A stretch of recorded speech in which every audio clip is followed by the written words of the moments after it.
Assalamualaikum warahmatullahi wabarakatuh. Selamat sore dan salam sejahtera bagi kita semua. Pertama, saya ingin mengucapkan terima kasih kepada para hadirin dan teman-teman semua yang sudah menyempatkan diri untuk ikut hadir pada presentasi saya hari ini. Kelapangan mengembala keledai bawa unta di tengah gurun. Sebelum presentasi saya mulai, izinkan saya membawa pantun. Anak nelayan menuju muara mencari ikan dengan perahu. Teman-teman seperjuangan semua, izinkan saya perkenalkan diri dahulu. Perkenalkan, saya Dr. Fendi. Hari ini saya ingin memberikan sharing pengetahuan mengenai penyakit demam berdarah dengue atau yang kita kenal sebagai DBD. Berdasarkan catatan dari Direktorat Pencegahan dan Pengendalian Penyakit Menular atau P2PM, jumlah kumulatif kasus konfirmasi demam berdarah di tahun 2022 dilaporkan sebanyak 87.500 kasus, di mana 816 kasus merupakan kasus kematian akibat demam berdarah dengue atau DBD. Ada satu cerita menarik di mana seorang bos perusahaan besar yang tidak mengetahui dirinya terkena DBD.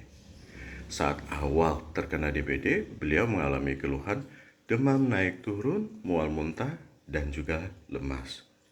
Kemudian, pada hari keempat, beliau merasakan keluhan demamnya sudah berkurang dan juga lemasnya pun juga sudah berkurang. Sehingga beliau memutuskan untuk segera pergi bekerja. Kemudian di tengah hari, beliau mendadak jatuh pingsan disertai dengan keluarnya darah dari kedua lubang hidungnya. Lalu beliau segera dilarikan ke rumah sakit terdekat oleh karyawannya, tetapi naasnya beliau tidak dapat diselamatkan. Dari cerita di atas dapat diambil kesimpulan, masih banyak orang-orang yang tidak mengetahui mengenai penyakit demam berdarah dengue. Nah, bagaimana perjalanan penyakit demam berdarah dengue? Mari kita bahas. Demam berdarah dengue atau yang kita kenal sebagai DBD disebabkan oleh virus dengue. DBD merupakan salah satu penyakit menular yang dapat menimbulkan terjadinya suatu wabah. Bagaimana cara penularan DBD ini? Penularan DBD ditularkan melalui gigitan vektor nyamuk Aedes aegypti. Meskipun dapat juga ditularkan oleh Aedes albopictus yang biasanya hidup di kebun-kebun atau perkarangan sekitar rumah kita. Nyamuk Aedes aegypti ini berkembang dari telur sampai menjadi nyamuk dewasa membutuhkan waktu sekitar 7 sampai dengan 10 hari, di mana umur nyamuk betina dewasa dapat mencapai 2 sampai dengan 3 bulan. Dan tiap 2 hari, nyamuk dewasa membutuhkan darah untuk bertelur. Biasanya, nyamuk Aedes aegypti betina ini mencari mangsa pada siang hari, di mana ada 2 puncak aktivitas antara pukul 9 pagi sampai dengan 10 pagi dan pukul 4 sore sampai dengan pukul 5 sore. Nyamuk Aedes aegypti sangat senang sekali berkembang biak di tempat air yang jernih, seperti drum, tangki, kemudian bak mandi, ember, vas bunga, pelepah daun, bahkan potongan bambu yang dapat menampung air hujan. Bagaimana cara penularan demam berdarah dengue ini? Seseorang yang di dalam darahnya mengandung virus dengue merupakan sumber penularan daripada demam berdarah dengue. Virus ini berada dalam darah penderita selama 4 sampai dengan 7 hari.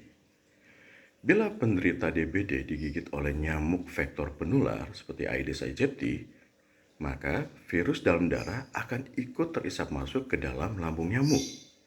Selanjutnya, virus akan memperbanyak diri dan tersebar di berbagai jaringan tubuh nyamuk termasuk di dalam kelenjar liurnya.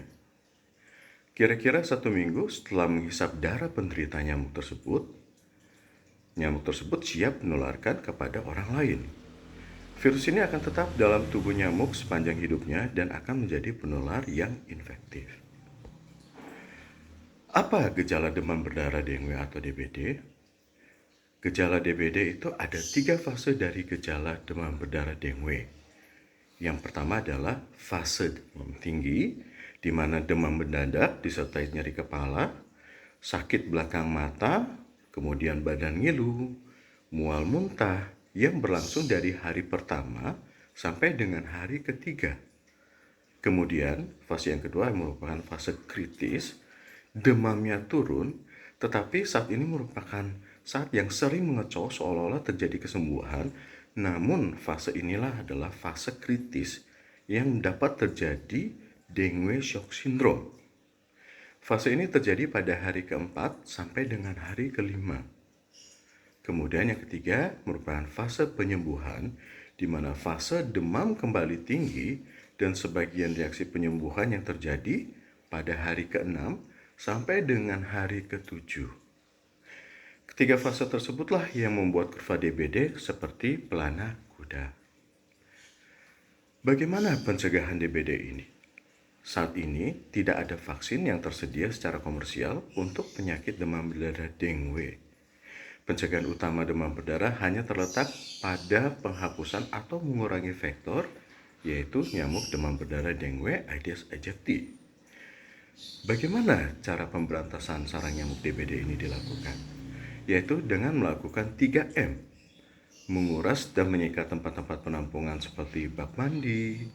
Kemudian yang kedua menutup rapat-rapat tempat penampungan air seperti gentong air atau tempayan.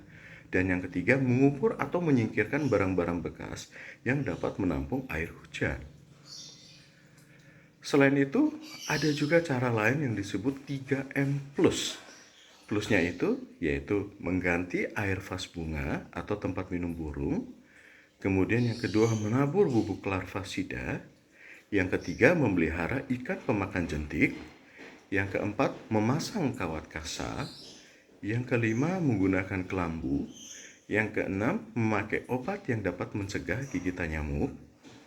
Kemudian yang tujuh fogging atau pengasapan. Mari kita sukseskan program 3M ini agar kita bisa mengurangi jumlah penderita demam berdarah dengue. Siang-siang pergi ke kota, jangan lupa beli alpukat.